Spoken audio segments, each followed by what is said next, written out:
this morning, and most of it was centered about the situation in Iran. And then he took some questions, and they were mostly centered around the situation in Iran. So I have the latest breaking updates from the president himself. He started out giving some statements, and he addressed this idea that was sort of the latest talking point for the last 72 hours from the people who are trying to attempt some criticism here, because it's really hard to criticize what he's doing in Iran. You know, oh no, he took out the Ayatollah. That's horrible. No, that's not bad. Oh no, the world's leading state sponsor of terror has been diminished. Oh no, we diminished their military capabilities, all this other stuff. I mean, the negatives are obvious. We've lost 15 Americans. That's terrible. What, $11 billion is spent. All right, I'm a fiscal hawk. That's definitely on the negative side of the column. But if that's all you got, it's not going to do a whole lot. So there's this new tack that this idiot Trump didn't even know has no idea what he's doing. He didn't even think about Iran blocking the Straits of Hormuz. Really? I mean, is that believable? Even if you think Donald Trump is that dumb, which there's almost no chance he is that dumb. All of us knew about the Straits of Hormuz before the bombing. He knew about it when it happened last year. You knew about the Straits of Hormuz. I'm sure you could go find some people out on the sidewalk that don't know where the Straits of Hormuz or can recognize its importance. But even if Donald Trump is that dumb, you don't think there's one person in his cabinet, you don't think there's one person in the Joint Chiefs of Staff or in anywhere in his military commanders, you think how many four-star generals do we have now? Like all 40 four-star generals. None of them have any clue about the Straits of Hormuz and spoke up. You didn't think when they were laying out the plans and when he's asking what his options are, the Straits of Hormuz ever came up. It's not believable. But it kept getting repeated and over over the weekend. And that's one of the first things he addressed at his written statements this morning. If we ever needed help, they won't be there for us. I've just known that for a long period of time. Just like I knew about the Strait, that it would be a weapon, which I predicted a long time ago, predicted all of this stuff. You guys were very generous in that. I predicted all of it. I predicted Osama bin Laden would knock out the World Trade Center. I made that prediction a year before he did it. I said, you better get him. He's a bad guy. I watched him be interviewed one time, and I said, that's a bad guy. You better get him. 1 year before, exactly. I wrote it in a book. You can even check. About a year before the World Trade Center then came down, President Clinton actually had a shot at him, and he didn't take it. Unfortunately, I'm not blaming him for that, but he didn't take it. And he ended up knocking down the World Trade Center, but I predicted that too. I predicted a lot of things. We strongly encourage other nations whose economies depend on the Strait for blood. I mean, you know, these people literally need it. 95% of their energy or their oil comes out of the Strait, and they should be in here very happily helping us. So if you believe that, oh, he didn't think about the Straits of Hormuz or he didn't have a plan for the Straits of Hormuz, you should really just back off and check out not only the validity of what you're saying, but how ridiculous it is that could even be true. Another thing he brought up is oil companies and other countries should be a little less scared and timid about helping out and going through the Straits of Hormuz and cooperating with the United States, because Iran has shown itself to be a paper tiger. Iran has threatened, well, if you strike back, you're really going to regret it. Do you regret it? I don't regret it. So far, the negative consequences is gas is 50 cents higher than it was before the strikes, or depending on where you're at, maybe $1 higher. Okay, I got it, and that's not my preference, but that's not the hellscape Iran was promising. And how many ships have been sunk in the Straits of Hormuz trying to go through? I mean, I don't know. Is it zero? Has any oil tanker been lost yet? So right now, it seems to be the bigger impediment to going through the Straits of Hormuz is being able to secure the insurance for it rather than Iran itself. There's a lot of oil under that land. We strongly encourage the other nations to get involved with us and get involved quickly and with great enthusiasm. I have that from a number of them, and I'd like to say their names, but frankly, I don't know if they would want me to or not, because maybe they don't want to be targeted.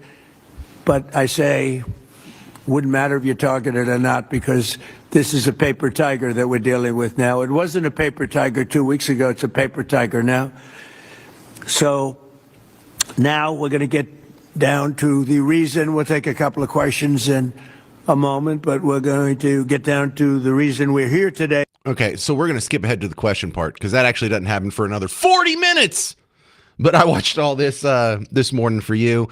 And here's the other part I think you would think is interesting. Who are you negotiating with over there?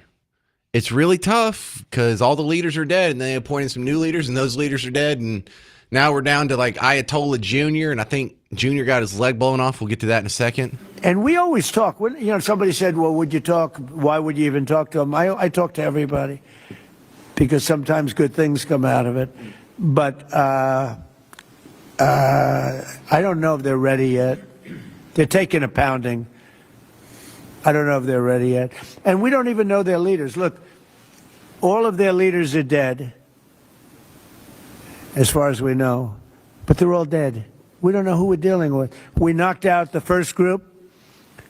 Then the second group met, 88 met to pick the leader because the first group was all dead. And the second group got knocked out. They're all dead. Then the third group met. I would think they're a little nervous about meeting. I don't know if they're nervous. Maybe they're not. Maybe they're crazy. If they're not nervous, then they're crazy. And then the next question, we get to the part where Ayatollah Jr. may have lost his leg. This is the first I'm hearing of this, but Peter Doocy from Fox News was asking the question here. Thanks, President Trump. What are your advisors telling you about the Ayatollah's son, the new supreme leader? What are they telling you about him? Well, it's not only them, it's you people. I mean, a lot of people are saying that he's badly disfigured. They're saying that he lost his leg, the one leg, and he's been hurt very badly. Other people are saying he's dead. Nobody's saying he's 100% healthy. And he hasn't spoken because the Ayatollah would sit and he'd spew hate from a form of a throne. Not as nice as a throne. I like the English throne much better. But it was a fancy chair. But he'd spew hate from his chair. But you'd see him a lot, right? This one, we haven't seen at all. So that could be for a lot of different reasons. We don't know, Peter, if he's dead or not. So that's the latest update from Trump's press availability and statements this morning. Coming up next, you're going to hear from Casey Fleming. He is with the CEO of Black Ops Partners and a retired vet, and see what he thinks. Is the Straits of Hormuz really a hot zone, or are people being timid for very little concern? I'm James Parker. It's News Talk 820, 93.3 FM, WBAP.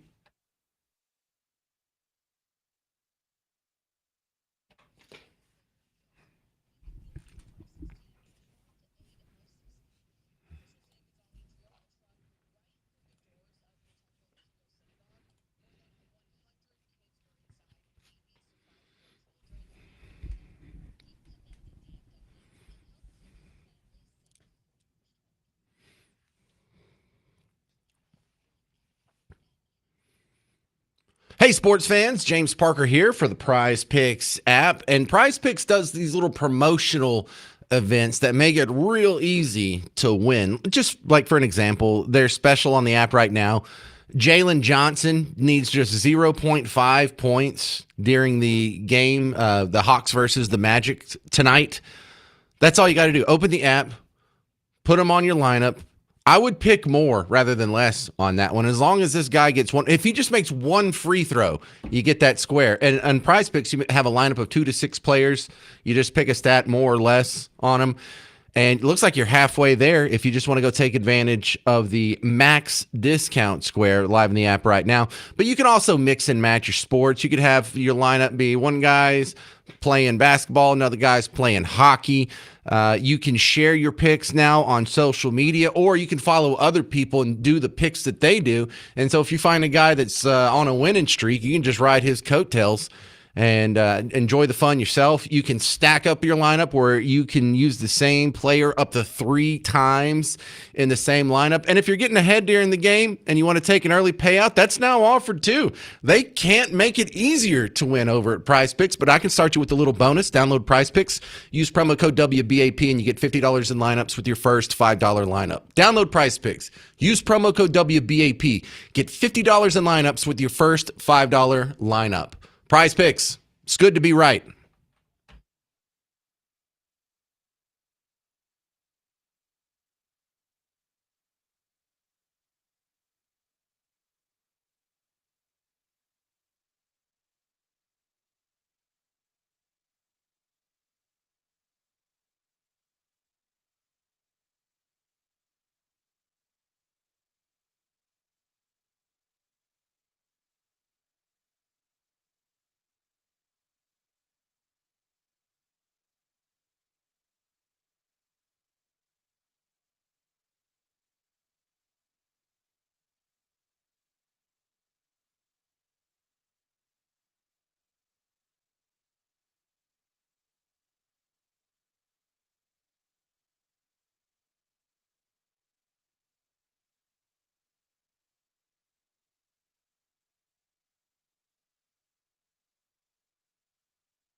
So we about to wrap this Iran war up soon, or what? I'm James Parker, News Talk 820 93.3 FM WBAP. The big concern I have right now is troops are being sent to the area.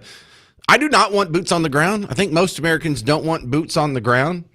Is this just another bargaining chip, or are we about to see boots on the ground? Let's ask someone who has a little more expertise in military affairs than yours truly. Casey Fleming's coming back on the James Show.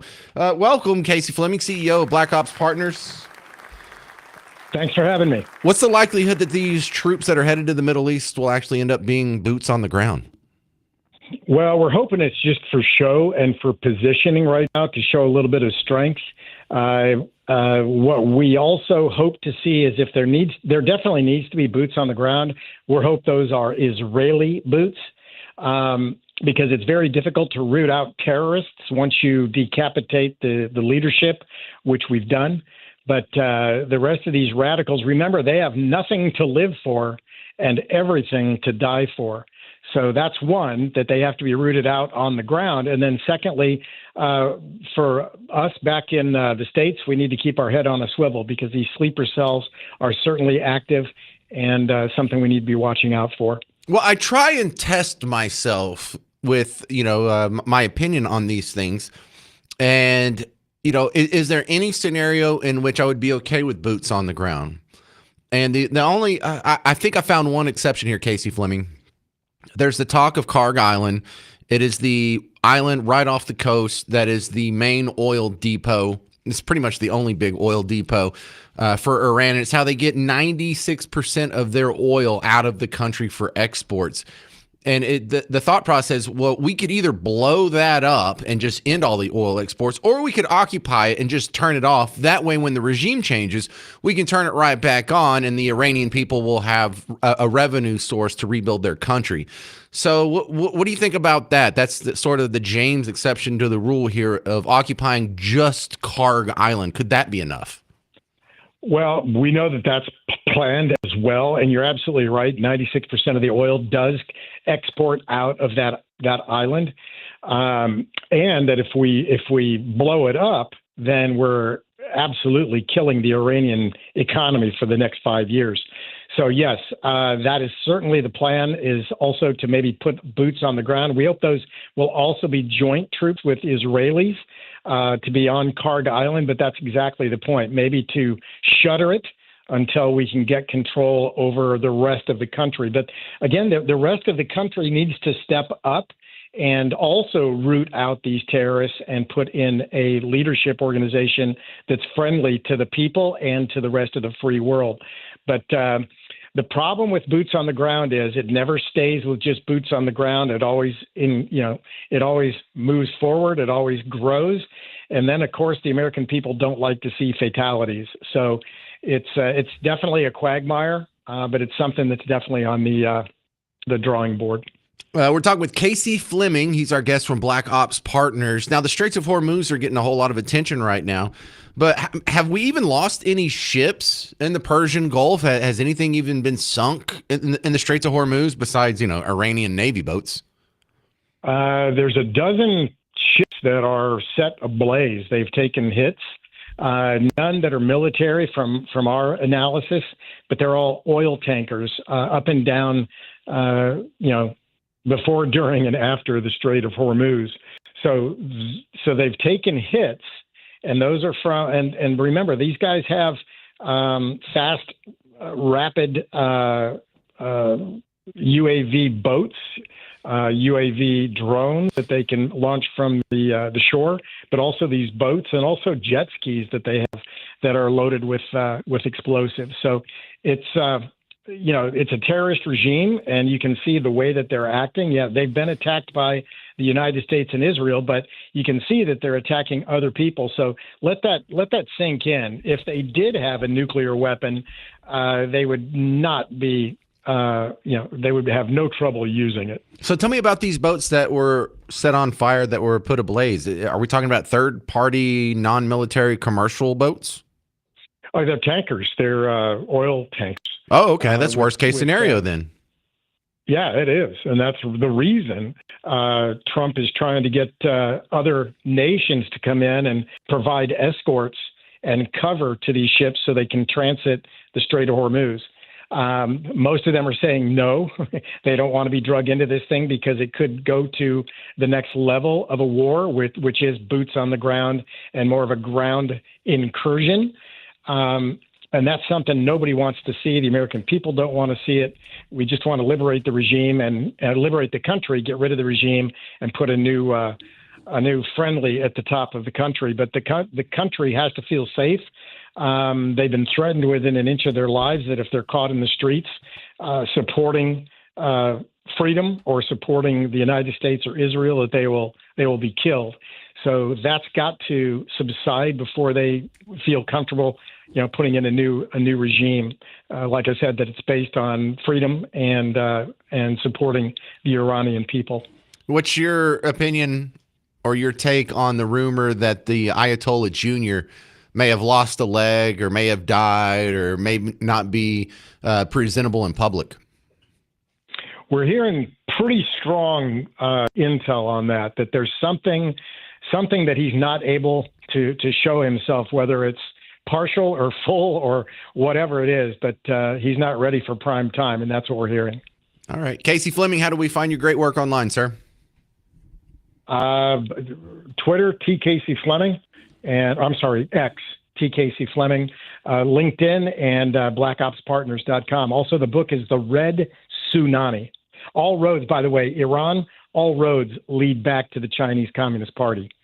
You can't just look at Iran. You've got to look at the Chinese Communist Party. Right. It makes sense. So, we take out Venezuela, we take out Iran, and then who has a chokehold on China after that? All right. Thank you very much, Casey Fleming. I love it when you're on the show. Appreciate it, sir. It's a pleasure. Thank you. All right, coming up next, we're going to talk about the aspect that affects you the most right now in the Iran war, the price of gas. I'm James Parker. It's News Talk 820, 93.3 FM, WBAP.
Are you getting hurt by the price of gas? I'm James Parker. This is The James Show, News Talk 820, 93.3 FM, WBAP. So when I was coming in from Bug Tussle this morning, I did my regular stop at Buc-ee's. That's what you have to do. And coming in from Bug Tussle, I paid $3.39.9. Can we stop with the 0.9 cents? We don't do that for anything else. In fact, we're getting rid of pennies. Can we get rid of tenths of pennies? How dumb is this? But I paid, let's just call it what it is, $3.40. Now, that's quite a bit more than I was paying a couple months ago. In fact, I remember the low. There was, over the Christmas break, there's a grocery store out in Bug Tussle that has gas pumps out front. And I don't know what day it was, December 26th, December 27th. I just remember when it was during the break because my kids were with me. And it was the middle of the day. It was $1.99. 0.9, so I guess it was $2. So, I mean, we haven't quite doubled it, but we're more than 50% higher than we were just, 2-3 months ago? So, yeah, there's been a little bit of a spike. Now, if you will recall, the price of gas under Joe Biden peaked at the national average of $5.02. So, a lot of people are showing the obvious back and forth here where there's so much concern about the price of gas now. What were these same people saying when gas was even higher just 3 years ago? Well, you know, the Audiotron 3000 never forgets. First, let's load it up with the discussion as it's happening today. In Trump's statements earlier, one of the second to last question was about gas prices, and this was his response. Have your advisors told you anything in terms of how long we can expect gas prices as high as they are right now? I don't need advisors to tell me that. I know what it is. You know, the Prime Minister of UK, United Kingdom, yesterday told me, I'm meeting with my team to make a determination. I said, you don't need to meet it with the team. You're the prime minister. You can make your own. Why do you have to meet with your team to find out whether or not you're going to send some minesweepers to us or to send some boats? I said, you don't have to meet with your team. It's the same thing here. I can tell you that when this is over, oil prices are going to go down very, very rapidly. Well, now that I buy. If this ends and it ends in a way that is kind of what you and I want, a regime that is more amenable to the Western civilization than the current Ayatollah theocracy, well, then we have the potential of the United States is producing more oil and gas than we ever had before. If Russia could get their head out of their behind with all the Ukrainian conflict and get all of their attention back online, coupled with the largest proven oil reserves in Venezuela, once we get that back online, and a friendly Iran, then absolutely, that seems like almost gas price nirvana. However, you go look at what's happening in the popular conscience, and we have Saturday Night Live opened their episode on Saturday. The cold open was a skit on gas prices, making fun of Trump. First, they show a family that's at the gas station, and at the very end, you'll hear Trump come in. But this is how they opened. Anyone has to use the bathroom, do it now. We've got another 2 hours before we get to Grandma's. I'm just going to fill up the tank. Fill up? Not all the way, though, right? We have to. But it's $5 a gallon. I said we have to. Kids, we're going to have to leave one of you behind. What? Why? Gas prices, darling. Dad, why does gas cost so much? The Epstein files. The Epstein files. And look, there's comedy to be had in high gas prices, I guess, if you really want to stretch. The thing that the Twitter sphere has been pointing out immediately, one of the first comments you'll see under this in X and most of the posts is, hey, Grok, did Saturday Night Live ever mock gas prices being too high under Biden? And so from 2021 to 2025, Grok looked through. And he said during the 2022 peak where gas was above $5 a gallon, no cold opens, no monologues, no bits targeted Biden. on high gas prices. Now, there was some jokes on high gas prices, but they were blaming the markets or the oil companies or other external factors. So someone else asked, well, Grok, did Saturday Night Live ever mock gas prices for being too high under Obama? And so during Obama's peak, where gas was above $4 a gallon, still higher than it is now.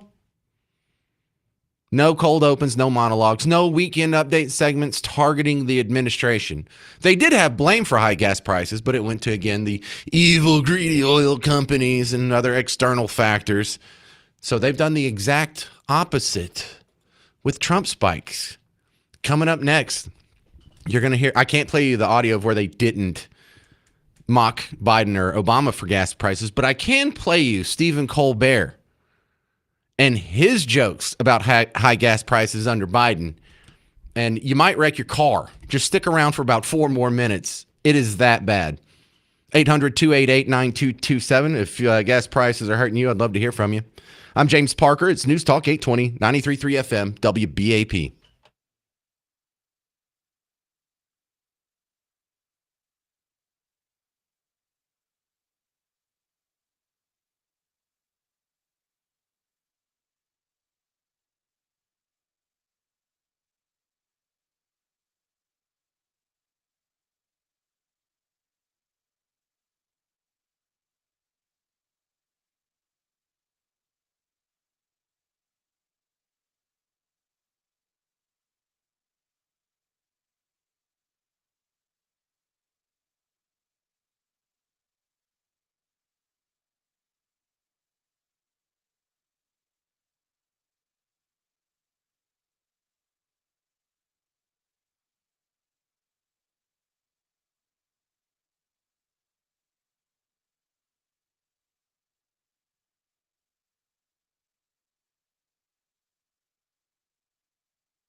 Yeah, the price of gas is a little higher than it was.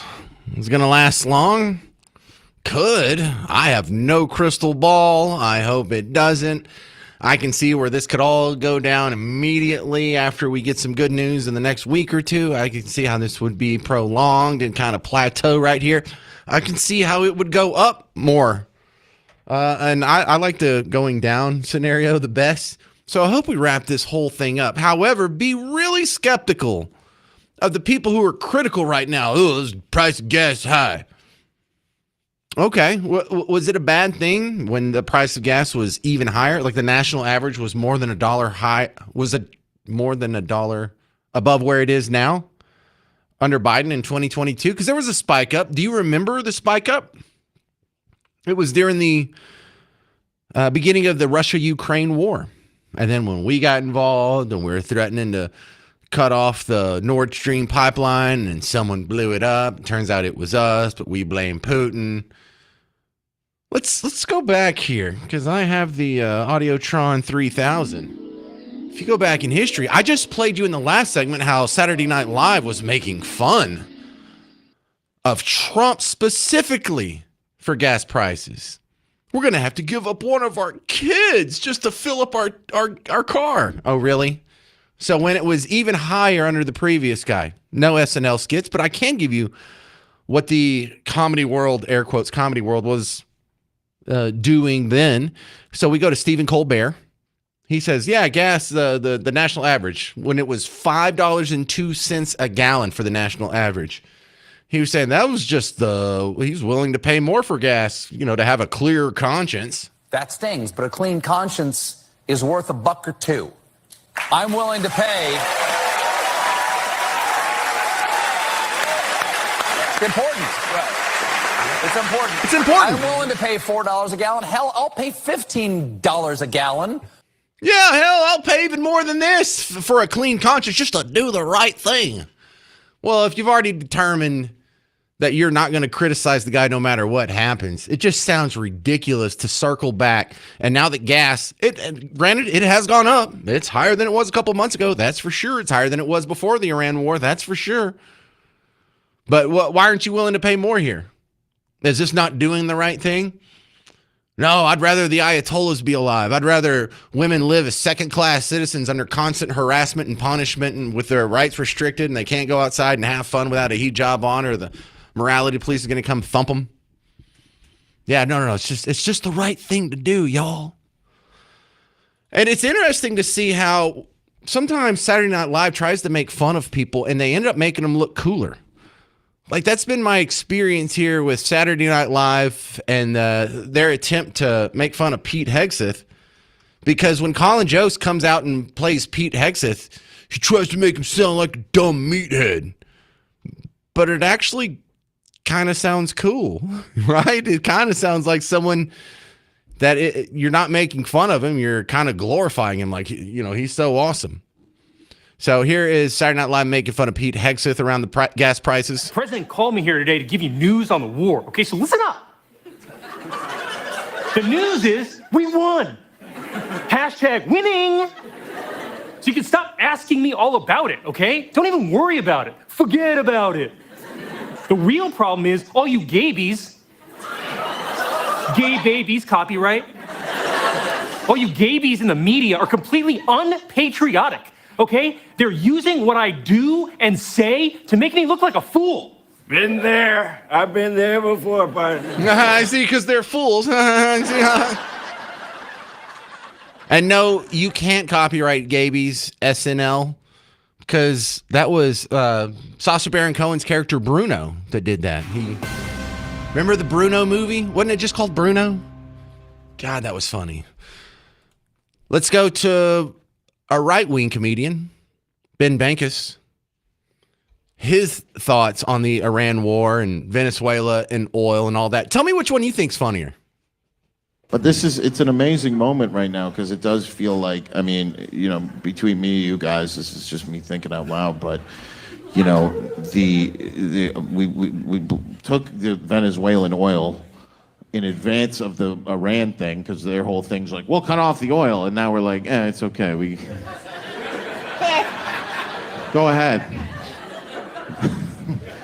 And so we got enough oil and then, we blow them up, and then they retaliated by attacking other Muslim countries. And now the Jews in America are protecting the Muslims from the more retarded Muslims.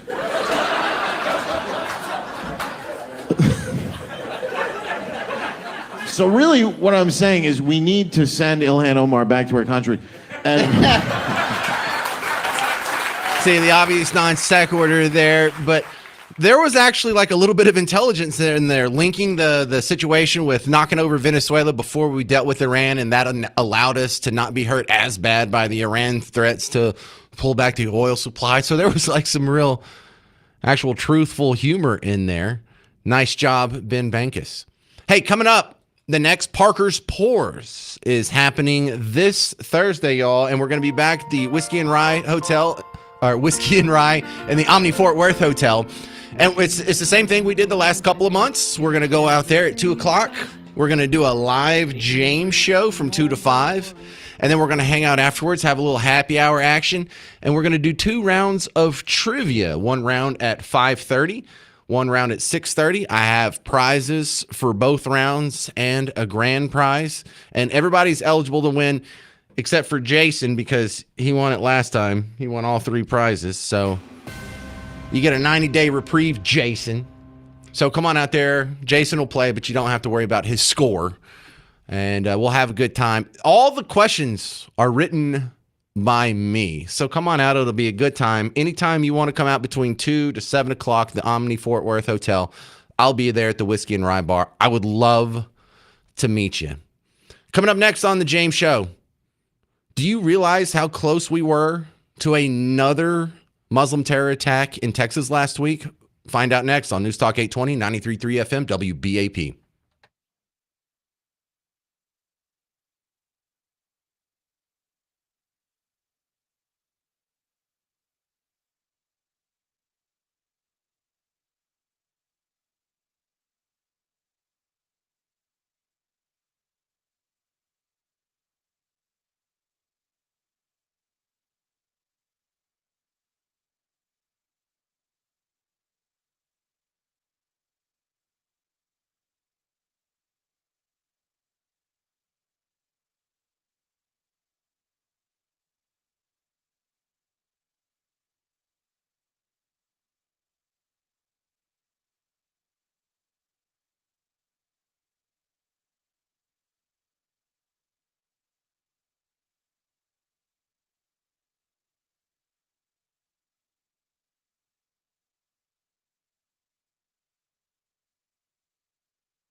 Did we almost have 3 terror attacks in one day? I'm James Parker. It's News Talk 820, 93.3 FM WBAP. You're listening to The James Show. And you remember last week when there was the guy who ran his car into the synagogue in Michigan, got out with a rifle, but he didn't really make it that far before the security team got him? Well, on the same day, why do I sound so hot? On the same day, there was a guy a Muslim terrorist, another one, who went and shot up Old Dominion University. Now, was there another attempted terror attack on the same day in Houston? Well, we get the report from James Show regular Kaylee Campbell off Instagram. So yesterday at Swink Elementary School, which is located in Klein, Texas, and a part of Klein ISD, a Muslim man snuck into this elementary school wearing tactical gear and also armed. Now, thankfully, the school security did catch him before he could harm anybody, but I found it quite funny that when you go to look up this incident, they are calling him Kyle Chris. But do you want to know what his real name is? Now, forgive me for how this is about to sound, but his real name is Muhi Mohanad Najam, and he's a 39-year-old Muslim man who also lives in Klein, Texas. Now, some articles that you do go read, you'll see that they included his middle name, but some just leave it out, therefore implying that his name is just Kyle Chris. Which, yes, will get lost in translation because most people will claim that this is a white man. But does this look like a white man to you? Does this look like a man named Kyle to you? I also want to point out the fact that the last 2 terrorist attacks that have occurred in Michigan and Virginia, both of the terrorists were also named Muhammad. Why are they all named after the pedophile that they worship? Anyways, I think they're trying to hide this story because nobody wants to admit that this Muslim man snuck into an elementary school and could have honestly hurt a lot of children that day if the school security had not stopped him. But don't be shocked because this is just one of many, and it's only been like 3 weeks and we've had a handful of terrorist attacks since the Iranian war started, and I can guarantee there's going to be a handful of more. So if you're out in public, keep your head on a swivel, carry if you can, and just keep your eyes out for people like this. And now joining us on the phone is the woman who just brought you that report. Kaylee Campbell's back on the James Show. Kaylee, where did the Kyle Chris name come from? Well, I've seen a lot of comments of people saying that it's just a play on words for Chris Kyle, and a lot of people know who Chris Kyle is. And I don't know, I tried to look up to see if it was like the English translation to whatever his, Arab name was and whatnot, but I think it's just a fake name that he goes by, for being honest. Yeah, for those of you who don't get the reference, Chris Kyle is the American Sniper. He wrote the book, and then they made a movie about him, played by Bradley Cooper. Good book, by the way. So do we think that this was a terror attack? Does he have a kid there, and maybe he was visiting the kid? Or because if he doesn't have a kid there, then clearly this was a terror attack. I don't think he had a kid there. From some of the articles, it says that there was a door unlocked, and that's how he got in. Now, there are different reports that do say that, one, the school security got him, and the others say that he was arrested the next day. But I don't think he had any kids there to begin with, and why was he showing up in tactical gear and armed if he was, quote-unquote, visiting his kid? Yeah, I saw the written statement from Klein. They said that someone was leaving and he caught the door before it closed all the way. So he got into the first locked door, but there's a little, kind of arbitrage there where there's a second locked door. And so he was in the lobby area, which they have that at one of my kids' schools too, like 2 locked doors. And so you can get in and you could talk to the school secretary, but you have to get buzzed to get past that. So it looks like, if there's no kids there, then what else could he possibly be doing there? Now, I say that's half facetiously, but maybe he's just there to hand out hijabs and Qurans like they did at Wiley East. Yeah, I was going to say, I forgot to mention that in the video, that this would be the second known time of Muslims sneaking into a school and attempting to do something. Well, Kaylee Campbell, we have no idea where that name came from. Why are they using it? Why aren't they saying his real name? Why aren't they throwing Muhammad out there? I think it's mainly because of everything happening recently. If it's coming from majority liberal or left-leaning medias, then they don't want to, quote-unquote, incite violence, even though that's quite literally what the story's about. So I think that they just want to make it a huge cover up and not bring attention to it, of course. Well, Kyle Chris, that sounds like a painfully white name, and not even like an austere white name, like a white trash kind of name. It's not like Graham Wellington. This sounds like a guy who drinks a lot of Monster and maybe punches drywall when he gets mad. So I don't appreciate that. Yeah, it's pretty basic. Like they literally chose like the main two whitest names that they could pick. Right, except for maybe Rusty. I've never met a black fella named Rusty. I think that might be the whitest male name possible. Kaylee, Yeah. This makes me think, like, what else are they just sort of glossing over and not telling us? And that's one of the reasons I follow accounts like yours is because you and Sarah Gonzalez and Mark and Chris and y'all all are picking up these stories that the rest of the media drops. What else do we not know from last week? Well, oh gosh. I mean, there's still a lot. I've heard rumors, and I'm currently working on stuff based on the F1 and OPT program for visa students. There's a lot of fraud going on there. We've got more mosques being built. A while back, I did make a video about the massive city that's being built in Kaufman, and when everybody found out about that meeting, they canceled that. But I heard rumors today that the meeting got rescheduled to this Wednesday. So a lot of things that still need to be pieced together. Yeah. Oh, that's why I ask. All right. Well, are you going to go to the meeting on Wednesday or just watch it online? I'll have to check what date that is. I do plan on going to the Frisco City Council meeting, but there's a lot going on. So maybe if I can get into it, we'll see. I don't know if it's closed or not. All right. Well, Kaylee, it's going to be a pretty busy week for you because we're having another Whiskey and Rye event, the Parker's Pour, at the Omni Fort Worth Hotel. You're, of course, welcome to come out to that. I'll let you sit in again. But then we got CPAC next week. You have any plans to go to CPAC next week? Yeah, I actually do want to go to CPAC. I loved it. I went way back like years ago, and I want to go again. So I'll probably swing by there. I'm pretty sure I'm going to be doing live shows there on Wednesday, Thursday, and Friday. So if you go out, come by the table, say hi. I'll put some headphones on you and make you work. All right, sweet. All right, how do they find you online, Kaylee Campbell? Find me on Instagram at Kaylee Ashlyn, Twitter or X at Kaylee Ashlyn, and then Kaylee Campbell on Facebook. And congratulations. Did I see you just got engaged? I did. We were at the Arboretum in Dallas. Oh, that's so sweet. Well, good luck with all that. Lucky guy. That's Kaylee Campbell. Coming up next on The James Show, we're going to check in with our oil and gas expert, R.T. Trevino from the Crude Truth podcast about how the Iranian conflict is affecting your gas prices. I'm James Parker. It's News Talk 820, 93.3 FM, WBAP.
All right, when's the price of gas going to come back down? Let's find out on the James Show. News Talk 820 93.3 FM WBAP. Your home for Markley Van Camp and Robbins, three funny guys that are on before the James Show.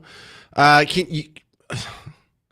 the weirdest messages on the break. I turn around and I think we're going to get some special thoughtful messages about the price of gas or the Iran war or the specter of terror attacks that are happening in Texas. And I've got a wild debate going on about what's the whitest male name out there. Because I said Rusty in the last segment.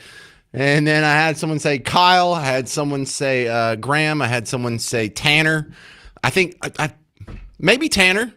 Garrett? No, there's I can think of a black Garrett Morris. He was on Saturday Night Live, yeah. So I can't think of a counter to anyone named Rusty or anyone named Tanner. Cody is a tough one. For a long time, I thought Cody was the whitest male name out there, but I have actually seen the existence of a non-white Cody. And it doesn't have to be a brother. It could be a Mexican. It could be an Asian. It could be whatever. My next guest is not going to talk about the ethnic nature of some naming conventions, but he is our oil and gas expert. It's RT, Ray Trevino from the Crude Truth Podcast and Pecos Country Energy. And Ray, welcome back to the show. When I stopped at Buc-ee's this morning, I paid $3.40 a gallon. How long is this going to last?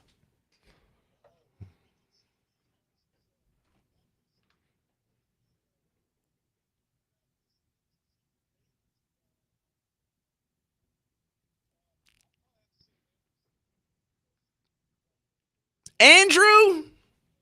You can't think of one? Okay. Oh, I have no. I have a counterexample for you. Colin Kaepernick. Colin Kaepernick, which painfully speaking is one of the whitest. It's the second whitest name ever. Colin Kaepernick. There's no brothers that have the last name Kaepernick except for him. The only whiter name cumulative that I've seen is Graham Wellington. I think that is the whitest total name if you count. I know, right?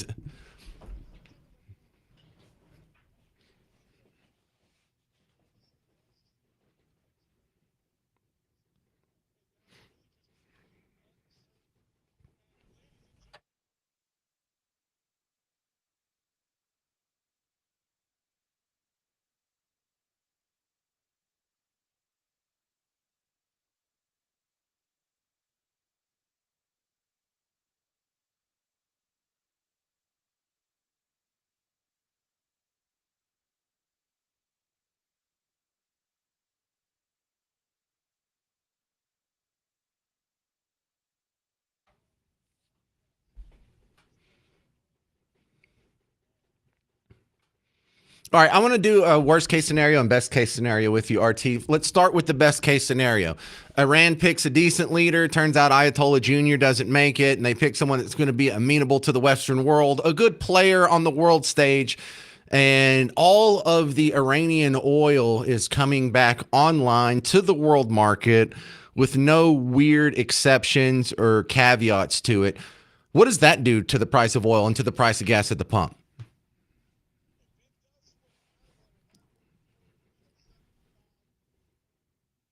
Okay, worst.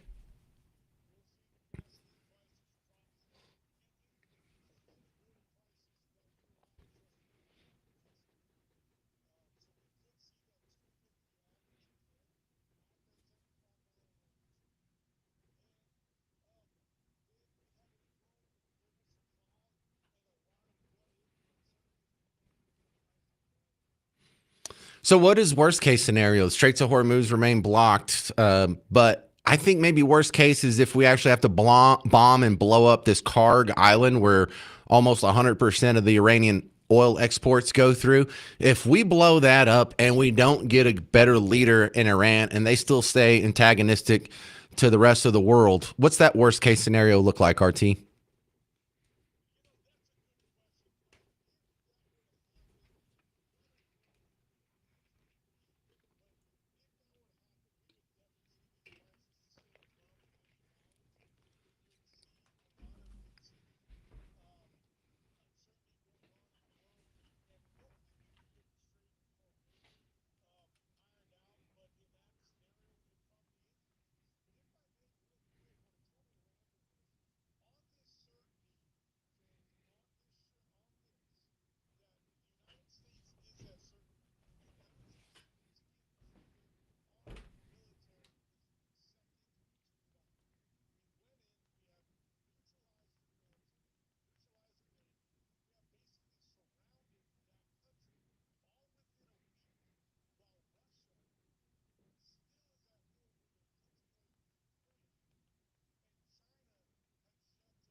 All right. What do you think the most likely outcome is? I know it's going to be somewhere between those two extremes, but where are we sitting a month from now?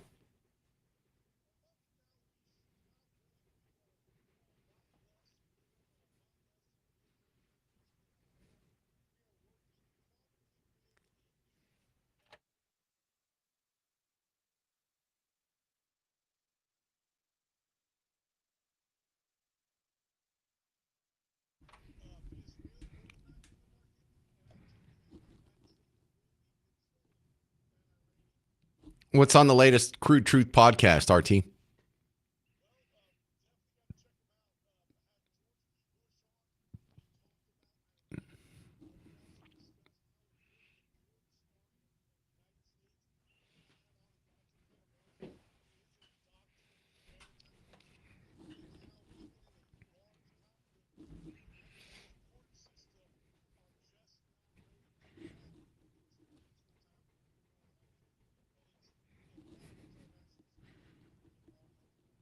Well, I'd love to invite myself on sometime. However, I have no oil and gas expertise or experience. However, RT, I have bought a lot of gas and put it in my car before. So,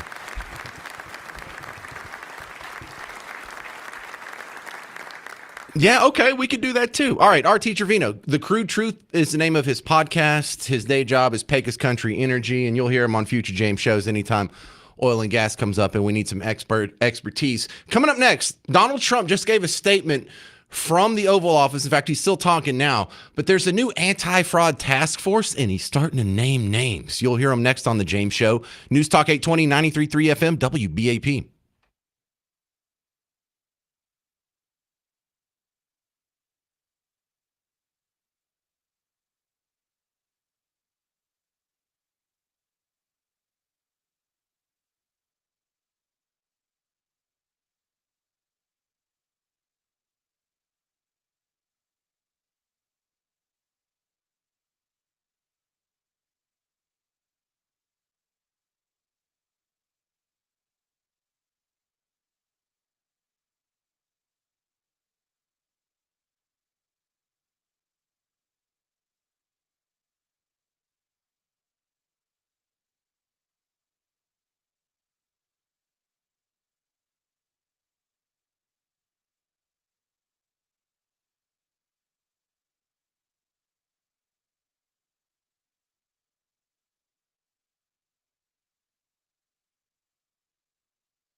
Well, we just got some interesting comments from Donald Trump. I didn't see this coming, but we'll just pivot for you on the James Show. News Talk 820, 93.3 FM, WBAP. We looked up on the TV screen while we were doing this in the last segment, and Donald Trump came out to the Oval Office, sat down, J.D. Vance next to him, and started telling the press and the outside world about his new task force, his anti-fraud task force. Let's hear a little bit of this.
That's what I'm talking about. All right. So right there, that's the interesting part is when he names names.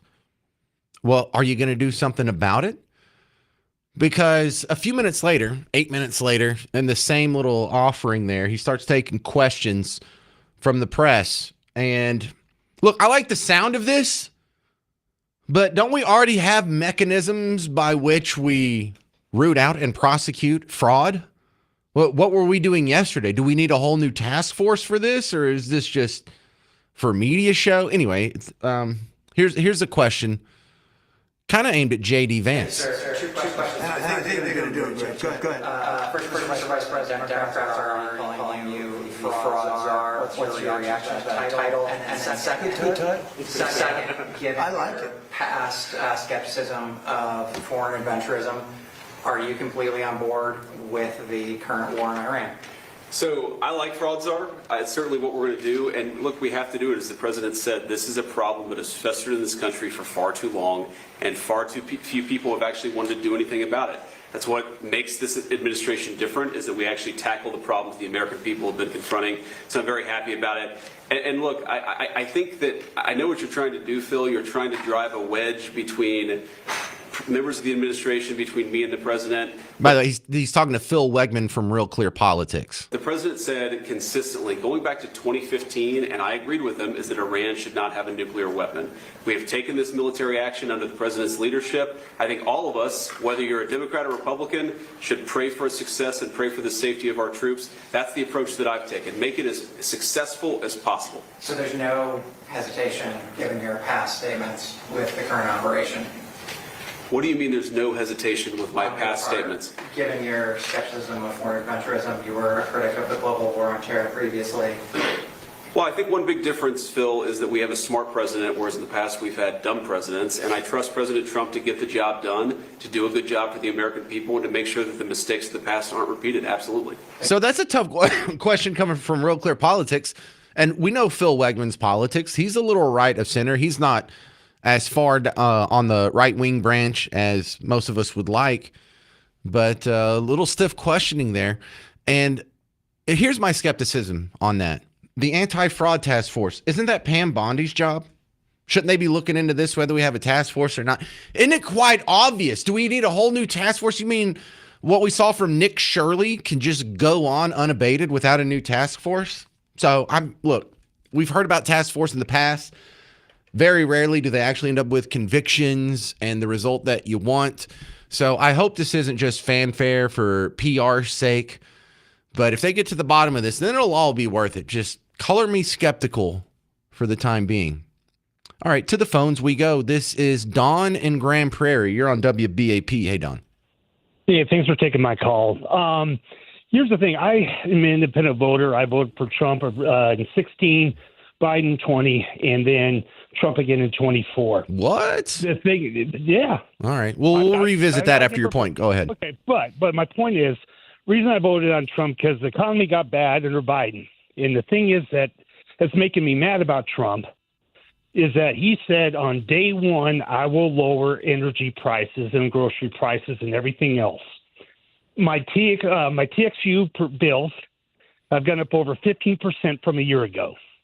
My Atmos Energy gas per unit, as per my bills, I looked a year ago, what the rate was per cubic unit is 10% higher than it was a year ago. Your natural gas bill, yeah. Yep, exactly. And those bills don't lie. Okay, Yeah. I'm looking. Okay, and he said on day one I will lower it. They've gone up, and then he says no foreign wars. He says I'm not going to invade countries and everything else. And he's done the exact opposite. Now gas has skyrocketed. Well, listen, let me just tap the brakes. Now, I wouldn't say that's the exact opposite. We haven't really invaded Iran. Now, if we put boots on the ground, that will be a more true what you're saying there. Well, and Don, as far as the prices going up, I think most people need to just lean on economics before they look at a person, before they look at a party. If we're not going to balance the budget, if we're not going to cut the deficit down to zero, we're going to print money and prices are going to go up. It doesn't matter what any president does. I mean, you could pump more oil out of the ground and get prices down that way. But if you're still inflating the currency, then the price of everything else is going to go up. You can't just come up with more supply So I mean, Trump kept on saying on day one, I'm going to lower. Day one, I'm going to lower.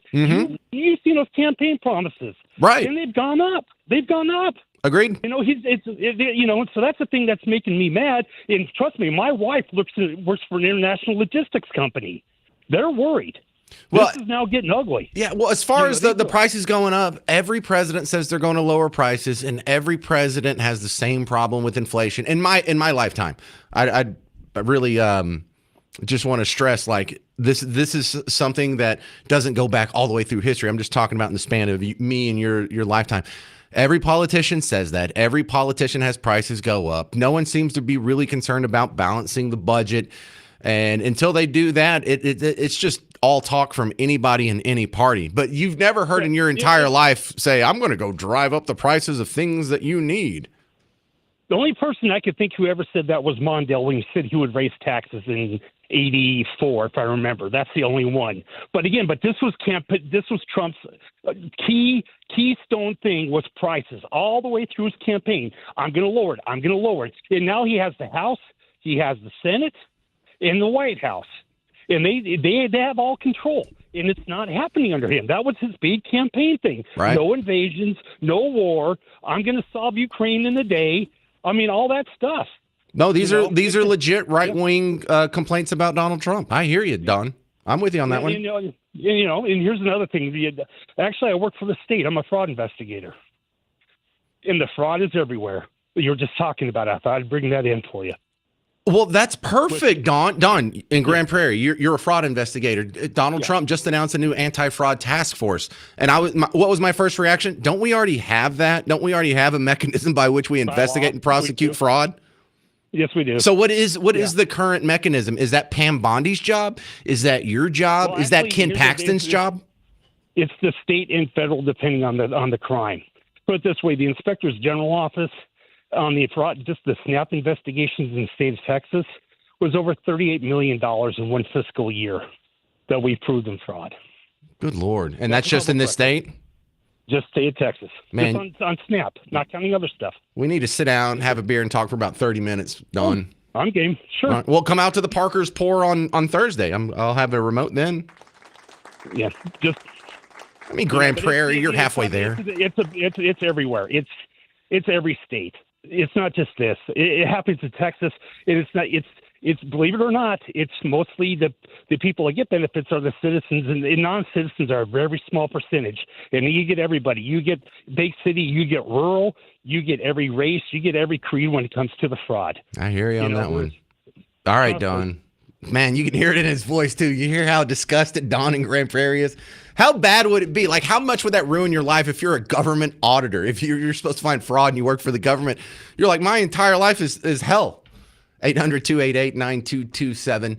More on the anti-fraud task force, more on the Antifa attacks. They were found guilty last week. What does that mean going forward? We got a lot planned for you, so stick around. I'm James Parker. It's News Talk 820, 93.3 FM WBAP.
All right, let's talk about Iran, gas prices, escalation, all that good stuff. I'm James Parker, News Talk 820 93.3 FM WBAP. Your home for Marthy Van Camp and Robbins, guys that have tons of stories you won't hear anywhere else. They're on from 11 to 2. Check them out on WBAP. Real quick, back to the statements. Donald Trump is still talking to reporters in the Oval Office. He announced a new anti-fraud task force. And in that, he started taking questions after his original statements.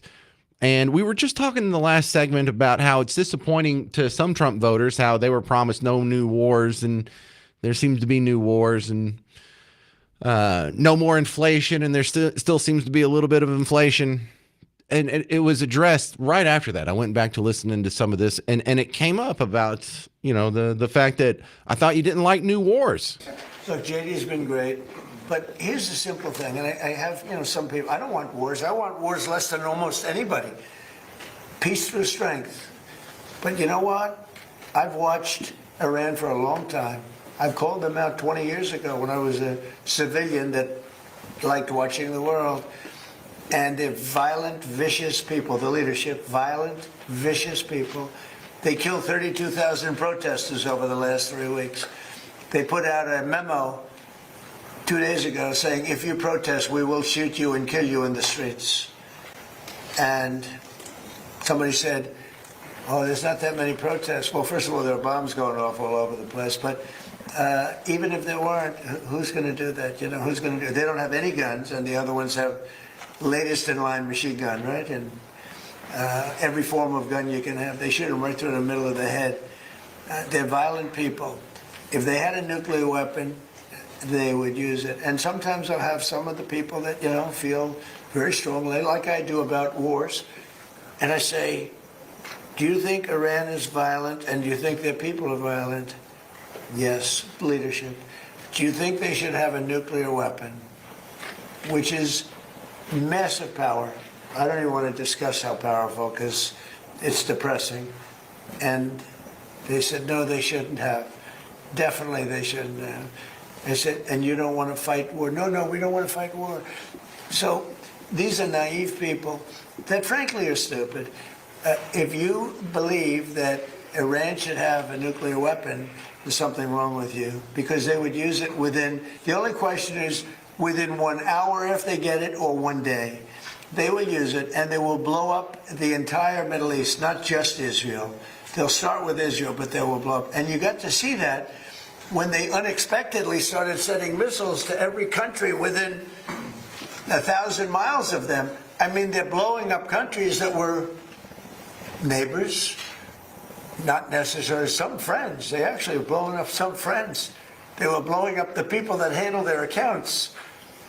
They're sending thousands of missiles into countries that didn't expect to be in the war because they wanted to take over the Middle East. And if I didn't terminate Barack Hussein Obama's horrible Iran nuclear deal, which I did in my first term, one of the dumbest deals, perhaps the dumbest deal because of the danger involved, you would have had them have a nuclear weapon 3 years ago, maybe 4 years ago, and they would have used it, blown up the Middle East, and they would have then come after us. All right, so that's his justification. Whether or not that sits with you and satisfies your criticism, that's up to you. This is David in California. You're on News Talk 820 and 93.3 FM WBAP. Hey, David. Oh, yeah, thanks. I don't believe a word he says. And in fact, did I understand right with his new fraud task force? Is he naming J.D. Vance as the czar? No, he didn't call him the czar. The question was, J.D. Vance has been called by some people in the media your anti-fraud czar. He didn't actually name him as a czar. Oh, okay, good. Because czar means Caesar. And up in Russia, the same pronunciation of it, it would be Kaiser in Germany, and czar up in Russia. It means king. It means dictator. And the idea that America has been going through, I think it goes all the way back to Reagan, where they started calling a functionary. Yeah, that was a Reagan thing. Yeah, that was I think they started with drug czar. Wasn't that the first one? Could be, but the name of the game is that's a king, and America is no kings.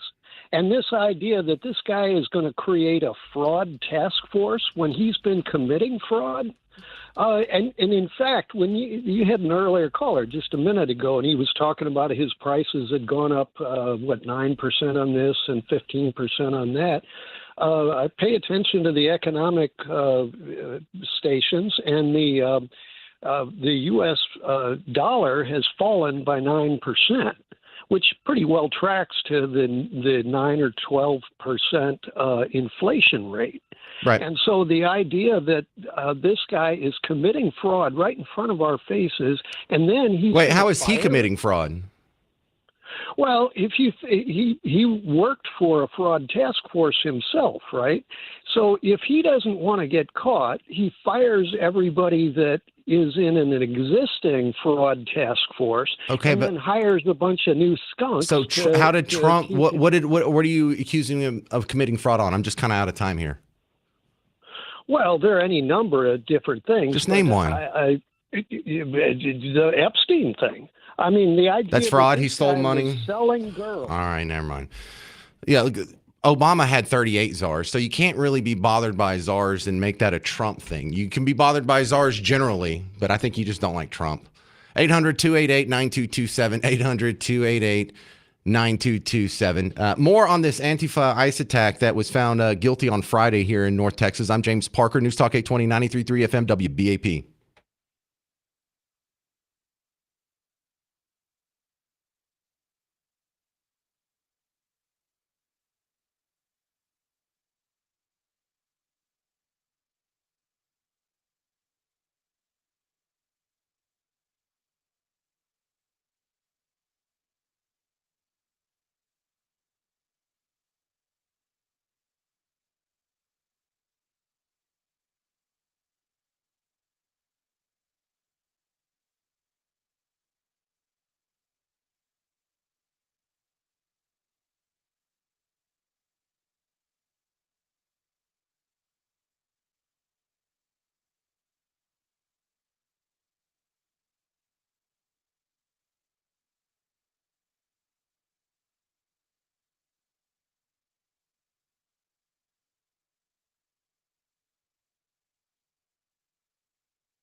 So how many terror attacks do you have to do before you're a terrorist group? That's the question on the James Show. News Talk 820, 93.3 FM, WBAP. I am your host, James Parker.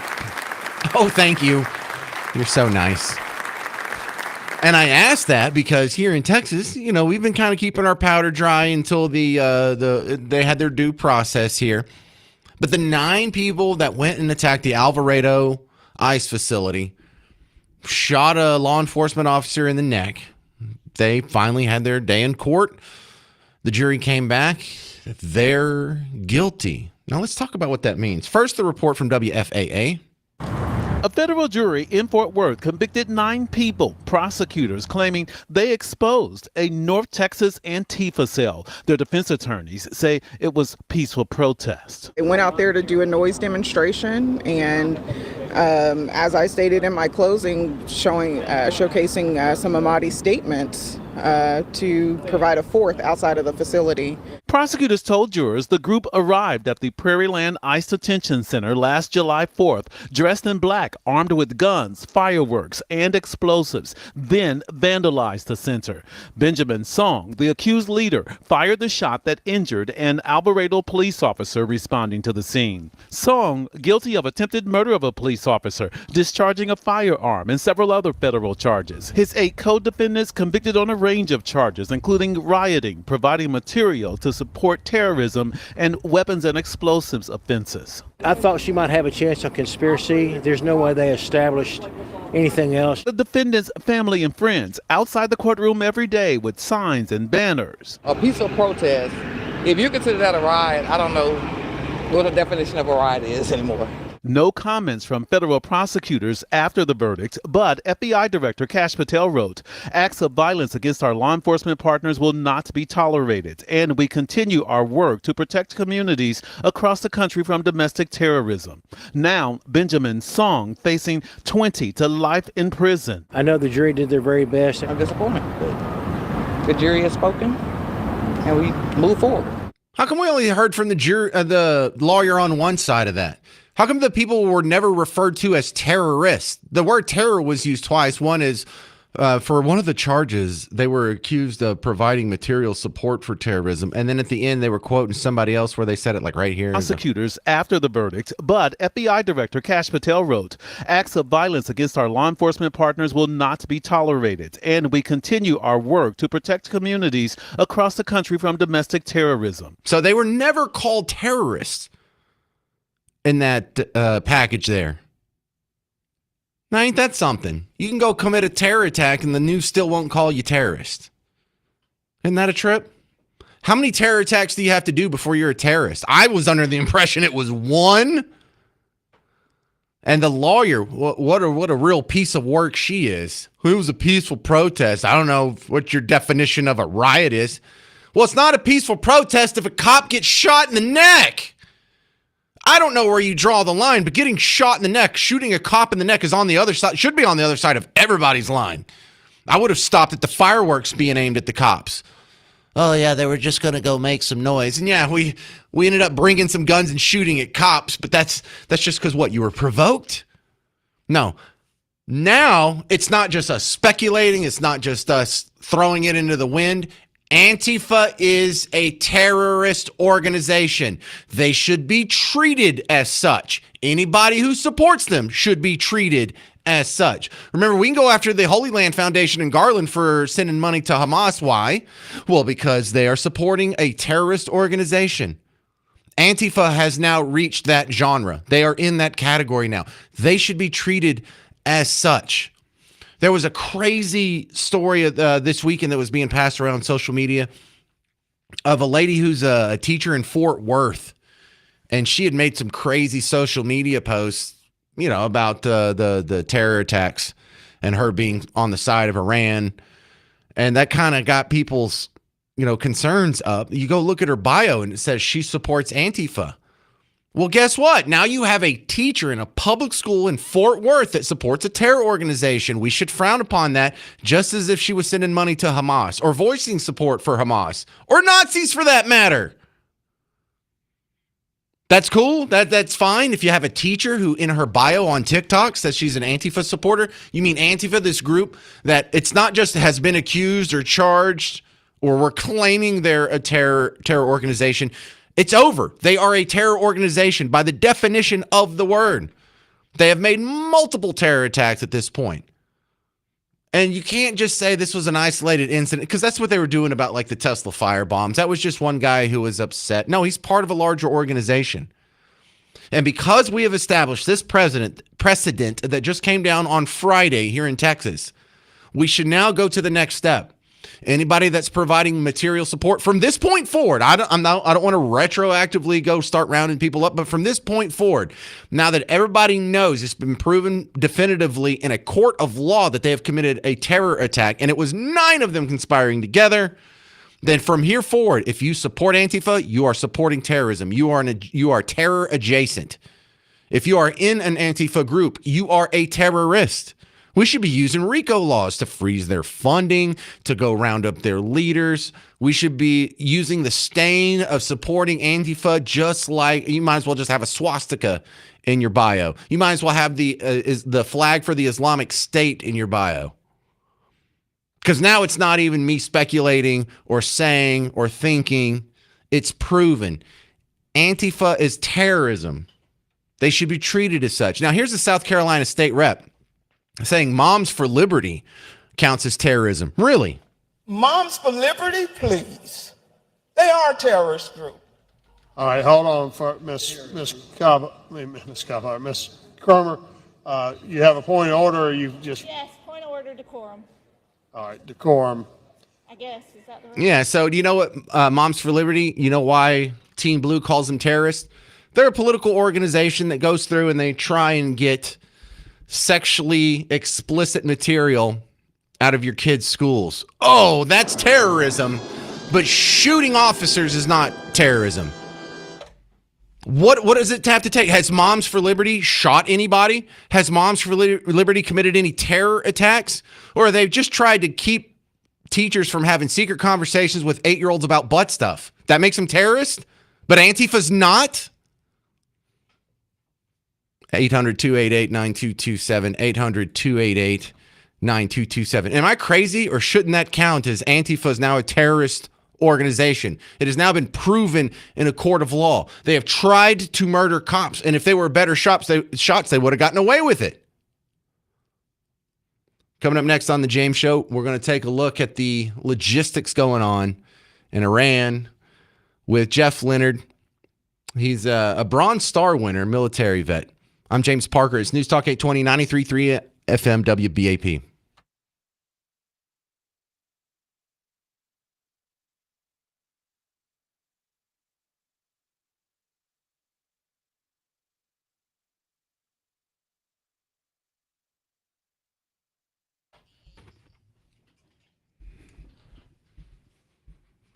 Hey homeowners, James Parker here, and if your paint is starting to fail you, if you're starting to see the cracking, the peeling, looks terrible, doesn't it?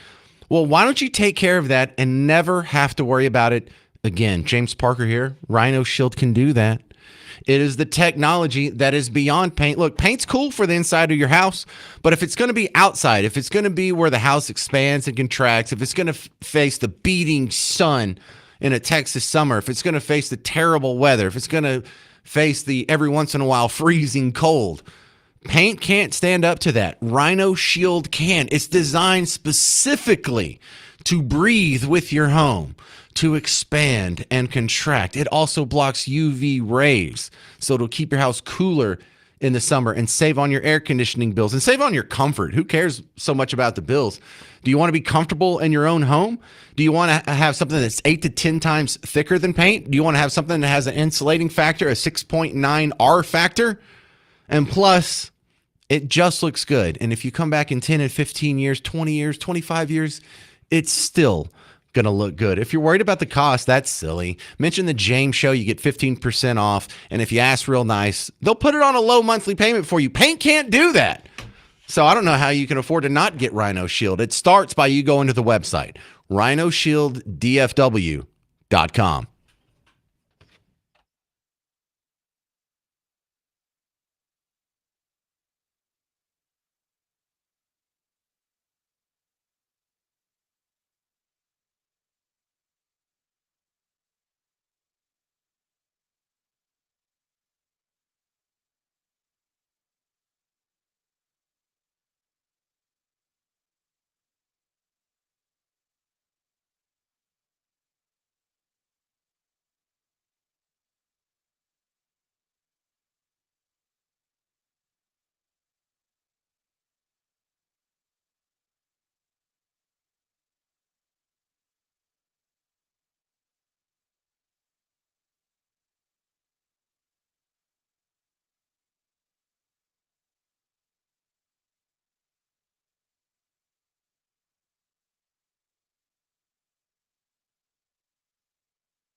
Hey there, fellow Texans. Welcome to the James Show, News Talk 820, 93.3 FM, WBAP. I am your host, James Parker, on your home for Markley, Van Camp, and Robbins. My next guest is going to help us with the military logistics of what's going on over in the Middle East right now, most specifically Iran. He's former military air traffic controller, Bronze Star winner Jeff Leonard on the James Show. Welcome, Jeff. Nice to meet you, sir. All right, before I start asking you specific questions about what's going on in the Persian Gulf, give us a little bit of your background and why should we care about your opinion on such things?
You with me, Leonard?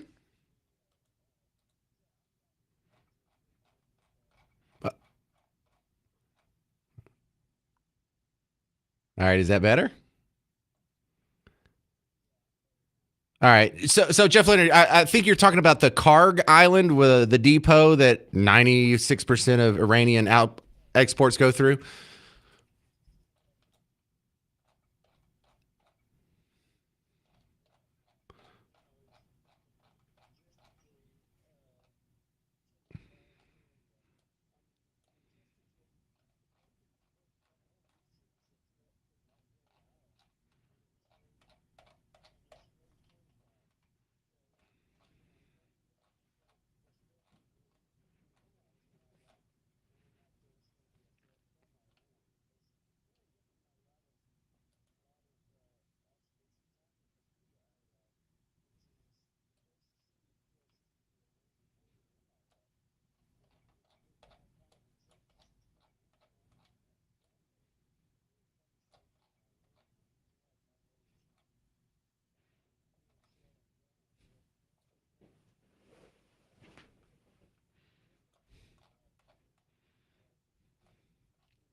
All right.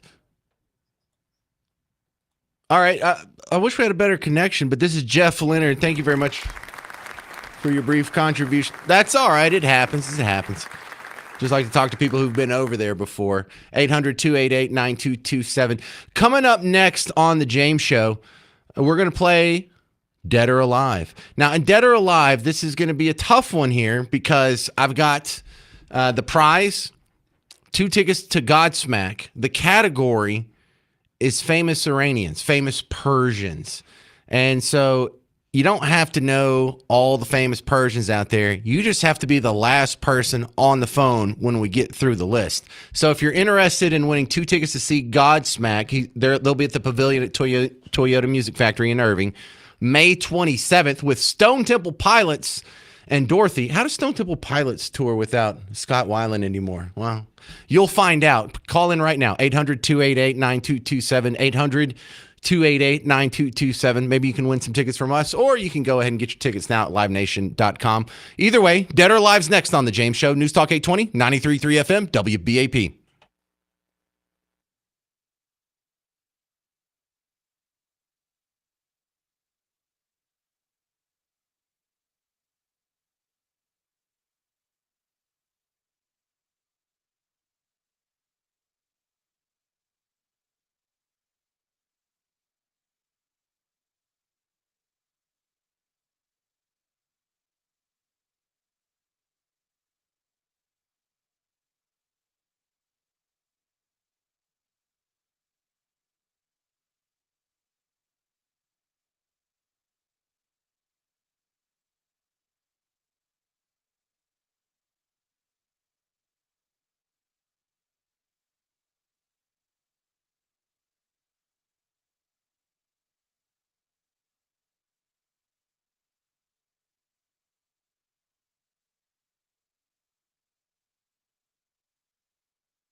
Who wants to win Godsmack tickets? I'm James Parker. It's News Talk 820, 93.3 FM, WBAP. So you are just in time for one of the James Show game shows. This one's called Dead or Alive.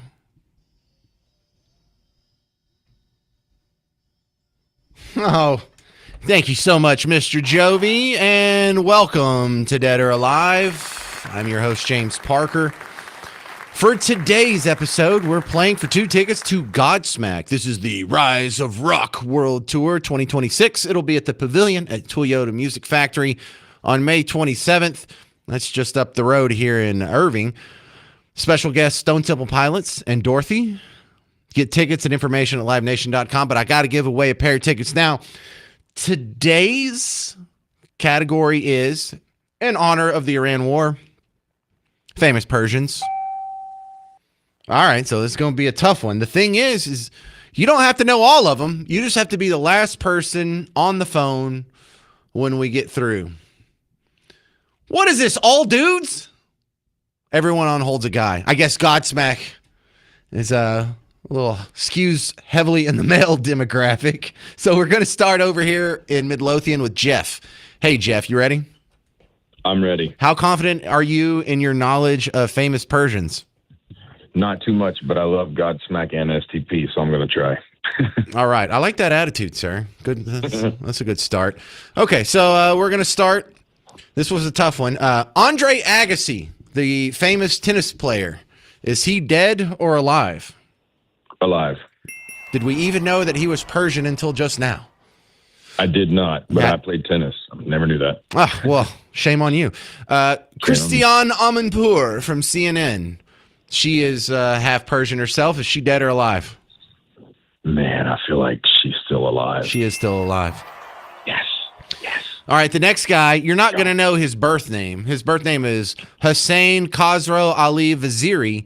We all know him as the Iron Sheik from wrestling. Is he dead or alive, the Iron Sheik? Oh, man, I think he might be dead. He is dead. That was a total guess, and you got it right. The next one is Nasim Pedrad. She is from Saturday Night Live, and then she was on the sitcom New Girl. Is she dead or alive? Alive. All right, this next one's probably the toughest one in the list. His name is Nasir al-Din al-Tusi. He's known for mathematician, made all kinds of great discoveries. Is he dead or alive? Dead. Yeah, he died in 1274. Just wanted to keep you on your toes there, Jeff. All right, you only got one left because I could only find six Persians I've heard of in my entire life. Listen how excited he is over Godsmack tickets. The last guy, it's a woman, actually. Her name is Anusha Ansari. She was the first female Iranian astronaut. Is she dead or alive? She's dead. Damn it. Oh, man. You hear how excited he was? And that was the last one. Jeff in Midlothian, you did all the hard work, but I got to turn it over to the next guy in line, which is, hey, Adam in Boyd. How you doing, man? Your last guy, pain is your gain. You want these tickets? I do. No, you have to do absolutely nothing. Absolutely nothing. It's a freebie. It's a handout. Adam in Boyd is our big winner on Dead or Alive. He just got 2 tickets to see Godsmack. They're coming to town May 27th, the Pavilion at Toyota Music Factory. It is the Rise of Rock World Tour 2026. They're coming with Stone Temple Pilots and Dorothy. Get tickets and information for the rest of us. LiveNation.com.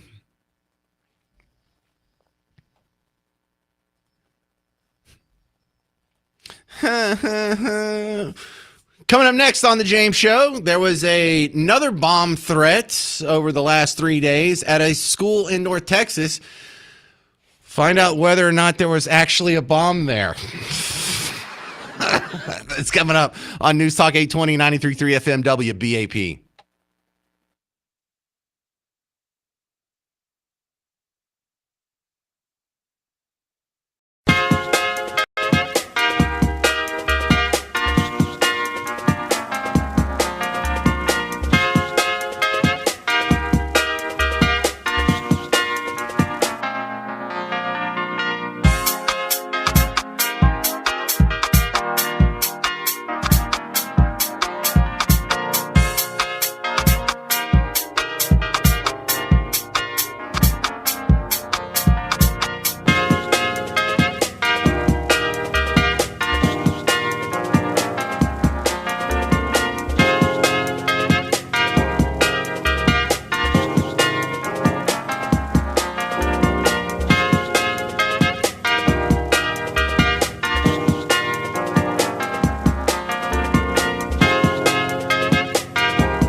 Hey, we had another bomb threat at a school over the weekend.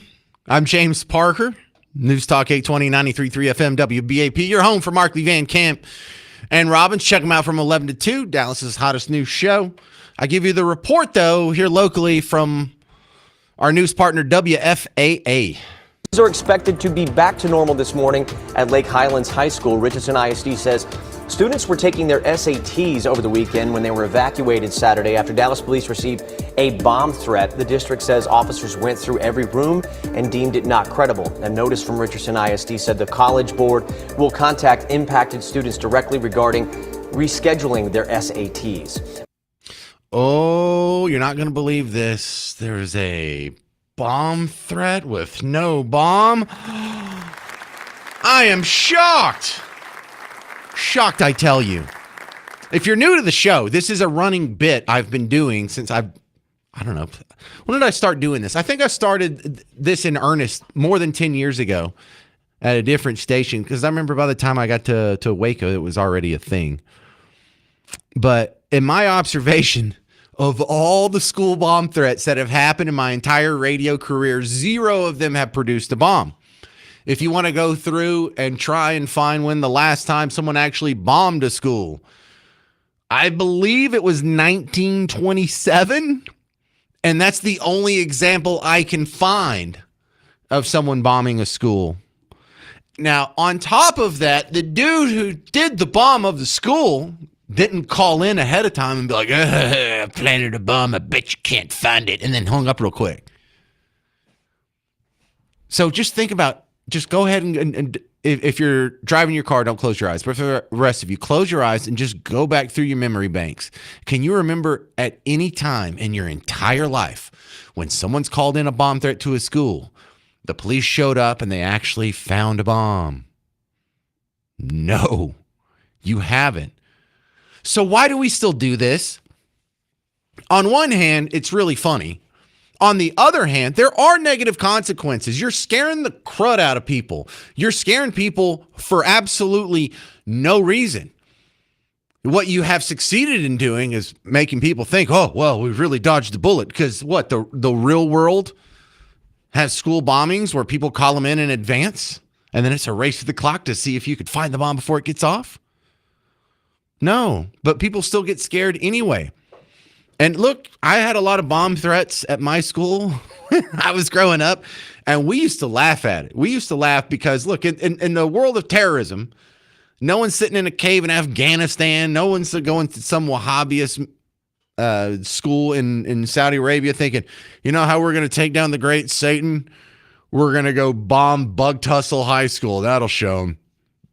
It's never happened. It doesn't make sense. If someone was going to bomb a school, would they call it in? Does any of this make sense? They're not asking for a ransom or anything. They're just, just the strangest game of hide and seek. But it does scare people. And they don't remember the details of what happened, but they will remember that they were scared. They will remember that this world is a scary place. And do you remember when we were kids? I don't know how old you are, but if you're around my age, I remember when they started putting missing children on milk cartons. Now, if you go back and look at it at the time, it seemed like something that was well intended. Hey, maybe if we put these faces out, we could help find some of these missing kids. But what happened was, after they started putting missing kids on milk cartons, then every day, everyone who got a milk carton and they had their breakfast cereal got reminded that kids get kidnapped. And so what we did is, how many kids did we actually find from the milk cartons? Is it any? It might be 0. I don't know. I hadn't looked it up. It doesn't matter. But we know that you can just know that you didn't hear a whole lot of stories about, hey, we found a missing kid. Luckily, somebody recognized him from a milk carton. You don't know any of those stories off the top of your head, do you? But here's what it did succeed in doing. Not finding missing kids, but scaring the crap out of you and your neighbors, to where now kids aren't allowed to go roam freely in the streets. They're not allowed to go to the park by themselves. They're not allowed to ride their bike away from house and not be able to be under any adult supervision. Now we have people who call the cops when they see a kid playing at a playground by themselves. Now I saw, you know what? I just saw it this weekend. I was at a volleyball tournament with one of my kiddos, and I saw kids getting fussed for being too far away from their parents in a crowd. It's not that scary. And the normal response when I bring this up is, well, James, it was different when we were kids. It was safer. We didn't have all these crazies now. Wrong. We had more crazies back then. We had more kidnappings. We had more child murders. We had a higher murder rate. Things were worse back then by a factor of at least 2.